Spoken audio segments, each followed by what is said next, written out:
अकोला के सांसद अनूप धोत्रे जी हाल ही में भारत की ओर से नॉर्वे के दौरे पे रहे। नॉर्वे में पूरी तरह से दौरा करने, वहाँ अलग-अलग चीज़ों को जिस उद्देश्य के साथ वो वहाँ पहुंचे थे, वो सब चीज़ें पूरा करने के बाद वो दोबारा देश लौटे हैं। आज हम अनूप धोत्रे जी से ही जानने की कोशिश करेंगे कि आखिर उनका ये दौरा किस उद्देश्य से था और इससे क्या प्राप्त अकोला के लिए खासकर हुआ। सर, हमारे चैनल में आपका स्वागत है। आपसे जानना चाहेंगे सर कि जिस तरह से आप हमने देखा कि सोशल मीडिया पर भी आप एक्टिव थे कि दौरा कर रहे हैं, वहाँ पे अलग-अलग लोगों से मिल रहे हैं। तो ओवरऑल ये दौरा किस उद्देश्य से था? ये दौरा नॉर्वे की जो पार्लियामेंट है, भारत के कुछ 5 सांसद उनके पार्लियामेंट में गए थे। वहाँ के जो मिनिस्टर्स है, वहाँ पे के जो मेंबर ऑफ पार्लियामेंट है और वहाँ पे पार्लियामेंट कैसे चलता है, वहाँ के मिनिस्टर्स और जो मेंबर ऑफ पार्लियामेंट है वो लोगों के काम कैसे करते हैं, लोग उनके पास किस पद्धति से अप्रोच होते हैं, ये समझने के लिए वो दौरा था। साथ ही साथ भारत और यूरोप में से नॉर्वे, यहाँ पे जो अभी ट्रेड चल रहा है वो ट्रेड कैसे बढ़ सकता है और इस दिशा में कई प्राइवेट कंपनीज होगी, कई सरकारी मिनिस्ट्रीज होंगी, ऑफिसेज होंगे।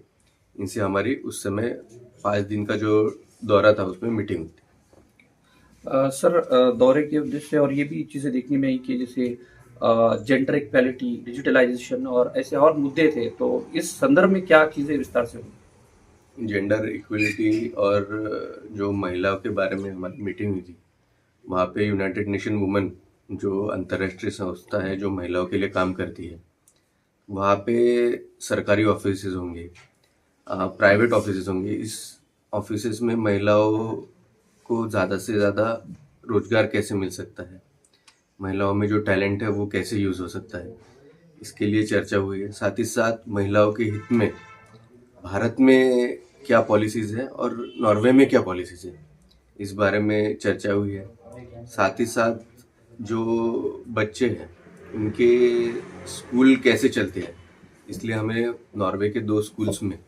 2 सरकारी स्कूल्स में विजिट की गई।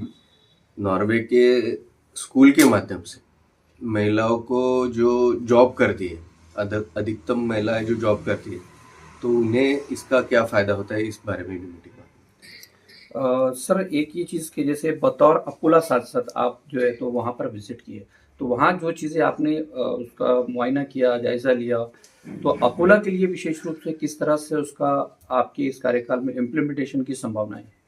ये जो हमारा वहाँ पे जो विजिट थी, ये वैसे तो संपूर्ण इंडिया में ही क्या इम्प्लीमेंट हो सकता है, इंडिया नॉर्वे पार्टनरशिप में ट्रेड में क्या बेनिफिट मिल सकता है, इस दिशा में थी। पर जो 10 साल पहले, 20 साल पहले था कि यूरोप हमसे काफ़ी ज़्यादा एडवांस होता था और इंडिया और यूरोप में जो देश है उसमें काफ़ी अंतर आता था, तो ये परिस्थिति अभी नहीं है। अभी गए तो ये समझ में आया कि जब हमारे यहाँ पे पुलवामा में अटैक हुआ था, ऑपरेशन सिंदूर हुआ था, उसी समय माननीय मोदी जी वहाँ पे विजिट करने वाले थे, पर वो विजिट इस युद्ध के कारण नहीं हो पाई। तो वो लोग आतुरता से माननीय मोदी जी की मतलब वो कब आएंगे हमें पूछ रहे थे कि वो जल्द से जल्द उनके यहाँ पे आए।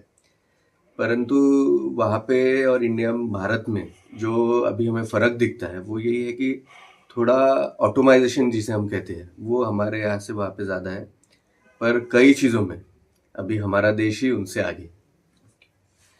तो कुल मिलाकर ये हमारे साथ थे अनूप धोत्रे जी, जिन्होंने यूरोप का, विशेषकर नॉर्वे का दौरा करने के बाद उनका ये आकलन है कि हालांकि के लिए एज अ भारत के लिए उसकी बहुत सारी उसकी तुलनात्मक रूप से देखा जा सकता है और उनकी नज़र में कहीं ना कहीं भारत अब नॉर्वे से भी आगे निकल चुका है टेक्नोलॉजी के माध्यम से या दूसरे। यही वजह है कि नॉर्वे के लोग प्रधानमंत्री मोदी जी का इंतजार कर रहे हैं।